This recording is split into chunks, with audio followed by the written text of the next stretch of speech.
but the first college football playoff rankings, are you going to pay attention to it? What does it mean right now? I mean, I have no choice but to pay attention to it, and so, but like, I'm not going to go out of my way, but I'm sure I'll know what's happening, what's going on. You know, there's no way to really avoid it, but it doesn't really mean anything to me. It doesn't really mean anything now after 8 games.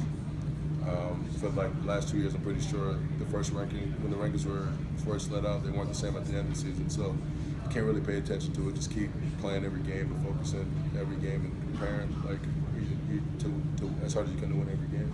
Did you? What's the toughest challenge in facing an offense like Syracuse that likes to get the ball out super fast? Yeah. Within 2 seconds, they want that ball out. Right. Getting pressure is going to be tough at that Right. point. Yeah. It really is. It's really a unique challenge because, like you said, that quarterback, you know, he gets the ball and it's out of his hands before he really can get out of the stance.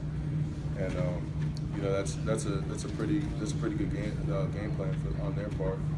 And I mean, it's going to be tough to provide pressure, but you know, DBs are going to have to do a good job in coverage to give us another second to really get pressure on the quarterback. And we're just going to have to, you know, they run a lot of plays a game, so we're going to have to stress ourselves as we can practice, make sure our conditioning and everything's on point because you know, running 80 to 100 plays, you know, it's not easy to defend. So.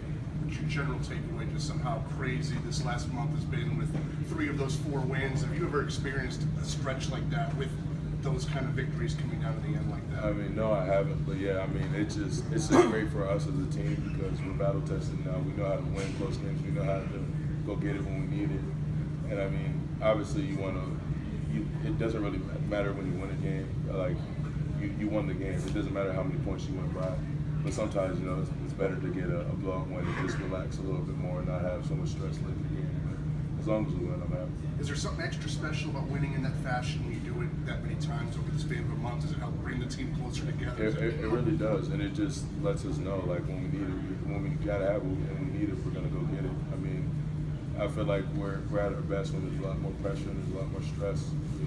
Just as a defense, as an offense, we seem to always pull through in those situations, and it's going to be good for us to go on the season because I'm sure that won't be our last close game if we want to go to where we want to get to, and we're going to have to deal with that a lot this year. So it's good for our development as a team. In some ways, is winning like that almost more beneficial than playing a near perfect game and winning 45-7? I know you'd rather do that, but is there other? In some ways, because I mean, it's like you can get a little complacent maybe at times if you win, if you're just blowing teams out. You might not do the little things you really need to do. So these games are really good for us. You know, going back, practicing, really focusing each week, and just regrouping.